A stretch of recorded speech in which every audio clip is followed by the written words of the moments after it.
Hello everyone, this is INSEverett, and today I'm doing a tutorial on how to use Handbrake to downsize your, videos that you make so that the raw file, which is usually anywhere from 2 to 8 gigs, depending on what you're recording and how long you record, and just to make the file size smaller so it's easier to upload while still keeping similar quality to what you already have. But it's obviously still going to lose a little, but it's going to look a lot better, or it's going to look good while still being able to upload it at a smaller file size so that it doesn't take as long. So let's get started.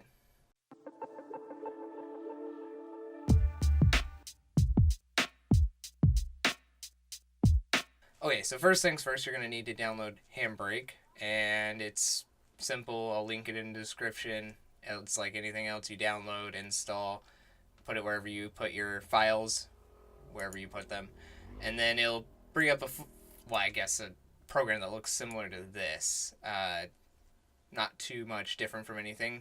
The difference between the two is that if you want to record or to, encode a bunch of files, you'd click a folder.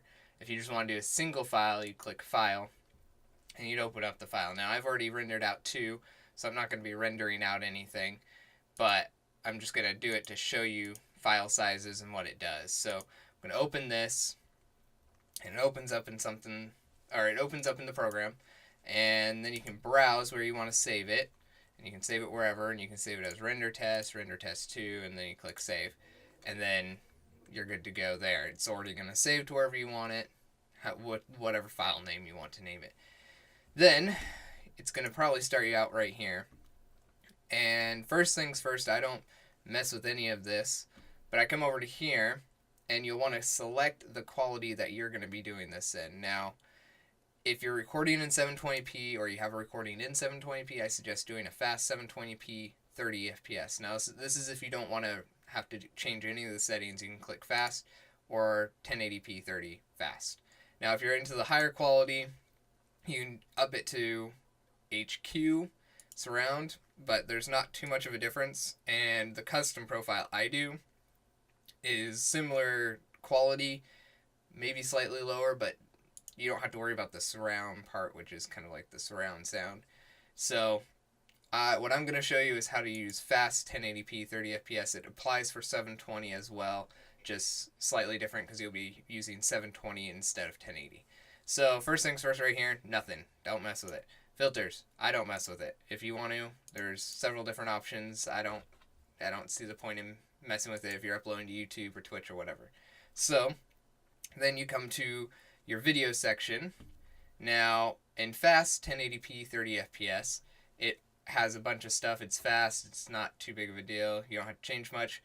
But high quality is a little bit slower, but it increases your quality while also, taking a little bit more time to encode it, which means that you're going to be waiting a little longer, but it's going to come out with the better quality. Now, I've come to my own version of this where you can save your own preset for it, but I haven't saved it because it automatically boots up with it. I go fast 1080p 30 FPS. I leave it at H.264, and then I increase my frame rate to 60 because I record at 60 frames per second, and I put it at constant frame rate. I then come over here, drop this down to 21, just a little bit better quality than 22. There's not too much of a difference, but, I like to think there is. Then I drop the encoder preset to medium, so it's not encoding really fast, which is where you lose most of your quality. And then I up this to high, and then I come up here, and I click Start Encode. It'll then encode. It'll give you a bunch of statistics on the bottom, like the percentage it's going at, how long it's taken, the average frame rate that it's processing your video at. So even though it says 30 frames per second, it's doing it at you're gonna have 60 frames, but it's only encoding at 30 frames per second. So it's kind of processing those things as it goes. Then you can there's a bunch of things you can add to queues. You can show in queue. You can add multiple things.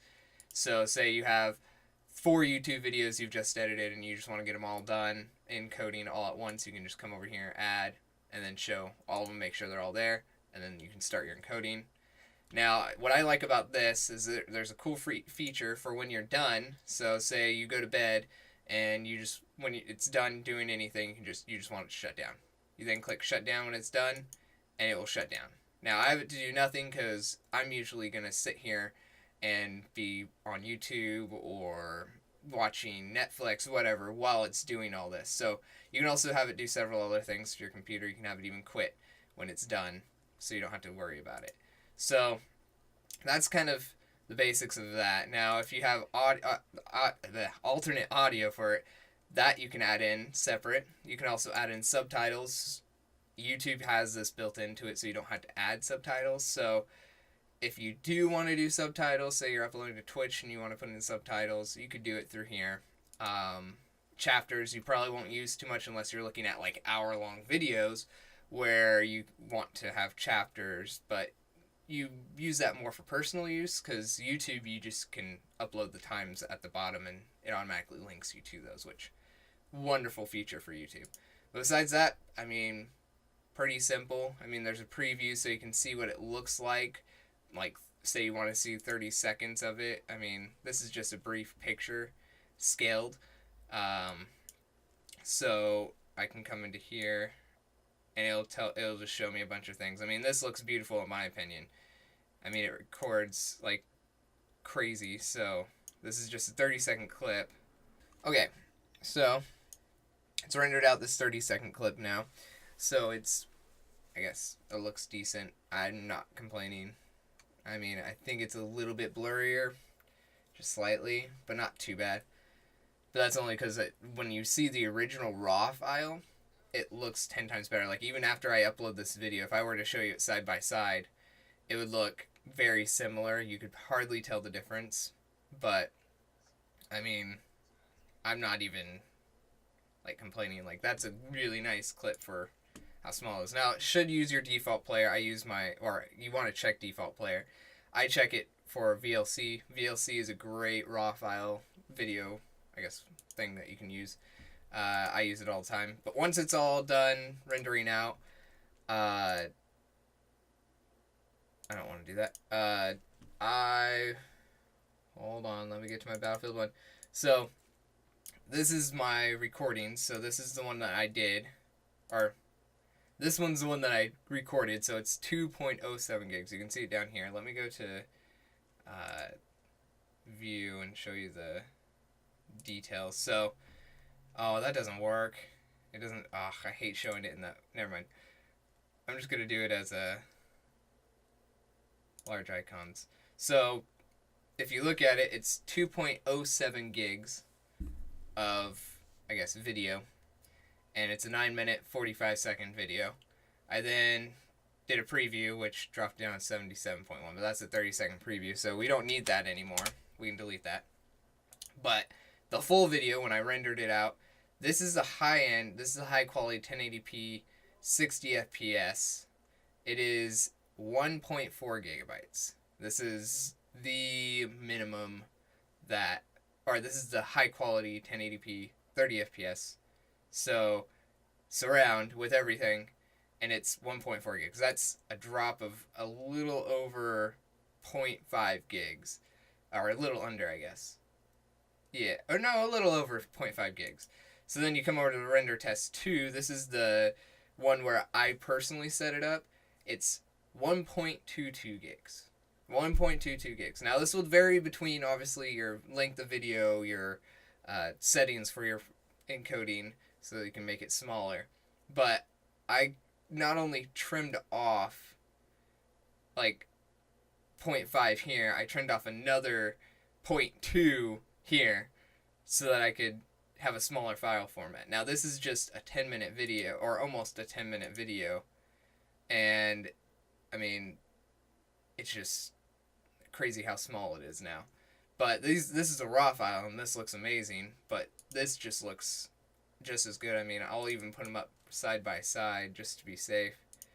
Okay, so these are the two videos side by side. Now the left ones, you can't use VLC Media Player and play them side by side. Well, I probably could, but it'd require a lot of finagling. But this is what it looks like side by side. Now, The one on the left is the original file, and the one on the right is my rendered smaller file, so the 1.22. If you're looking at them, not too much of a difference. I mean, it looks almost the same in quality. So thanks for watching this tutorial. It has been my pleasure to bring you Handbrake. It will be linked in the description, and I guess have a nice day.